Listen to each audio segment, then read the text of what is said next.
So hello everybody, welcome back to my channel learn by strategy. आज हम पढ़ने वाले हैं नेगेटिव इन्वायरमेंटल इम्पैक्ट्स के बारे में। इन्वायरमेंटल स्टडीज का एक टॉपिक है जिसमें हम देखेंगे कि ह्यूमन की एक्टिविटीज की वजह से इन्वायरमेंट को क्या क्या नुकसान हो रहा है। तो जैसे ये डिफॉरेस्टेशन है पहला टॉपिक, ऐसे करके हम 10 चीजों के बारे में पढ़ने वाले हैं, 10 नेगेटिव इन्वायरमेंटल इम्पैक्ट्स के बारे में। और वो चीज़ें आपने ऑलरेडी पढ़ी हुई है, you already know about that. बस आपको थोड़ा कंटेंट चाहिए, कुछ फैक्ट्स चाहिए ताकि आप अपने आंसर में लिख सको। तो आपको बस ये सुननी है, इस वीडियो को आराम से लगा के सुनो, ठीक है। सो स्टार्ट करते हैं। सबसे पहले थोड़ा इंट्रो की बात करें तो ह्यूमन एक्टिविटीज करते हैं, ठीक है। डेवलपमेंट के नाम पे हम जो भी कुछ कर रहे हैं, जैसे इंडस्ट्रियलाइजेशन कर रहे हैं, अर्बनाइजेशन कर रहे हैं, एग्रीकल्चर कर रहे हैं, माइनिंग कर रहे हैं, इन सब से एनवायरमेंट पे ना बहुत ही हार्मफुल इफेक्ट हुआ है। जैसे कि इसने नेचुरल बैलेंस को डिस्टर्ब कर दिया है, क्वालिटी ऑफ लाइफ बहुत ही घटिया कर दिया है।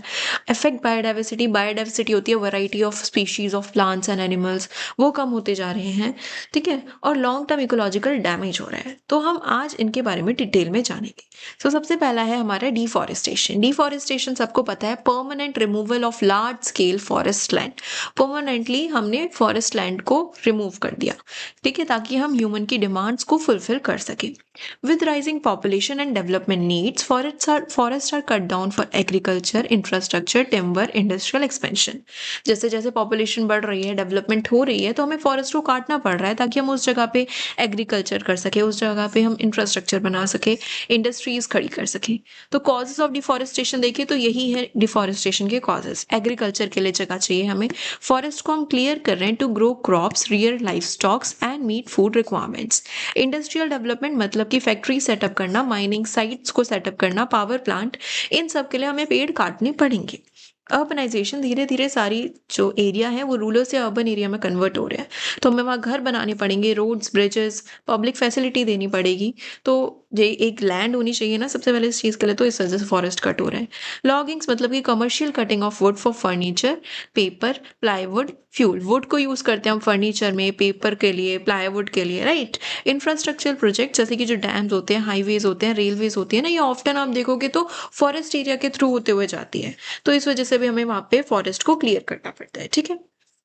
इफेक्ट्स ऑफ बायोडाइवर्सिटी की बात करें कि इन सब से अगर हम डिफॉरेस्टेशन कर रहे हैं, सॉरी, इफेक्ट्स ऑफ डिफॉरेस्टेशन, हम डिफॉरेस्टेशन कर रहे हैं तो उससे क्या इंपैक्ट होगा हमारे लिए, क्या इफेक्ट्स है हमारे लिए। तो इसमें फैक्ट्स एंड फिगर्स वही आपको देखना है। जैसे कि loss of biodiversity, forest are home of 80% of terrestrial species. जो स्पीशीज है, 80% ऑफ स्पीशीज फॉरेस्ट में रहती हैं, प्लांट के उसमें, एनिमल्स के उसमें, समझ रहे हो।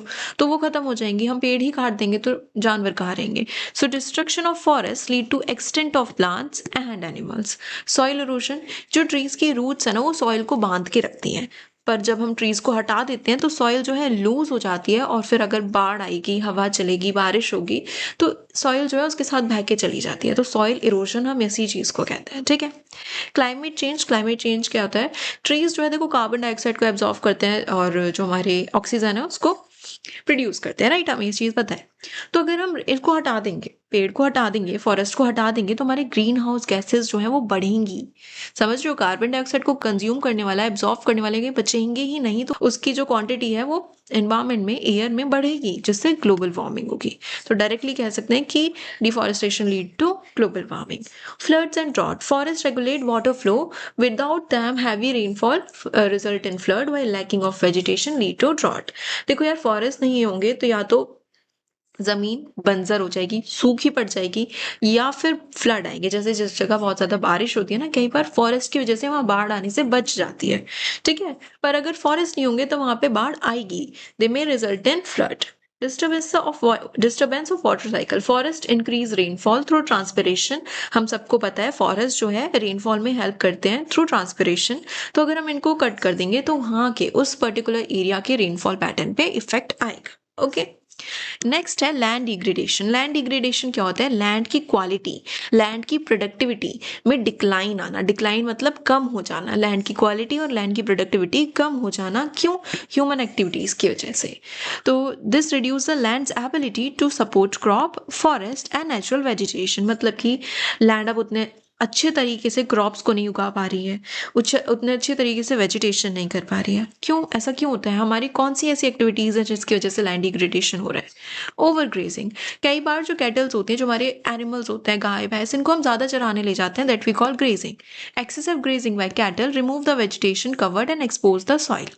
डिफॉरेस्टेशन, ट्रीज, वही अभी जो हमने पढ़ा कि सॉइल इरोजन लीड करता है ये, तो वही है लैंड डिग्रेडेशन। अगर हम ट्रीज को हटा देंगे तो लैंड बैरन हो जाएगी, बंजर हो जाएगी। माइनिंग, ओपन पिट माइनिंग होती है, वो सॉइल के स्ट्रक्चर को डैमेज करती है, वहाँ वेस्ट डंप करते हैं और लैंड को पॉल्यूट करती है।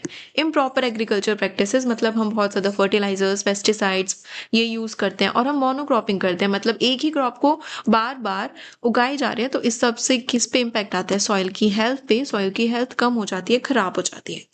इंडस्ट्रियल वेस्ट डिस्पोजल, तो फैक्ट्रीज होती हैं, वो अपने केमिकल्स और टॉक्सिक सब्सटेंसेस लैंड में डाल देती है और लैंड को कंटामिनेट कर देती है। उस पर फिर हम कोई क्रॉप नहीं उगा सकते, क्योंकि अगर उस पर हम क्रॉपिंग करेंगे, जैसे तैसे अगर क्रॉप उग भी गए, तो वो सारे टॉक्सिन हमारे क्रॉप्स, हमारे खाने में आ जाएंगे, हमारी फूड चेन में आ जाएंगे। समझ रहे हो?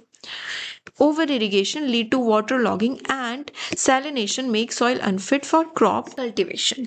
हम ओवर इरिगेशन कर देते हैं तो उससे उससे सॉइल खराब हो जाती है, ठीक है, उसमें सॉइल में सैलिनेशन बहुत ज़्यादा आ जाता है, making soil unfit for crop cultivation, और फिर वो क्रॉप उगाने के लिए सही नहीं रहती है, उगती ही नहीं है उस पर क्रॉप। इफेक्ट्स क्या है? Loss of soil fertility, land degrade होगी तो उससे क्या इफेक्ट आएंगे? सॉइल की फर्टिलिटी कम होंगी, अब क्रॉप्स कहाँ उगाएंगे? Reduce the crop productivity.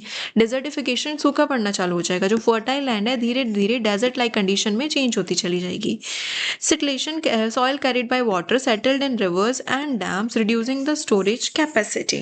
तो देखो, हमें पता है वाटर में क्या होते हैं? सॉल्ट्स होते हैं, जैसे कैल्शियम, सोडियम, मैग्नीशियम। तो जब हम बहुत ज़्यादा इरिगेशन कर देते हैं तो ये सारा कंटेंट वाटर से होके सॉइल में चला जाता है और सॉइल की फर्टिलिटी को इफेक्ट करता है। सॉल्ट्स की कंसंट्रेशन सॉइल में इंक्रीज करता है और सॉइल की फर्टिलिटी खराब करता है। ओके।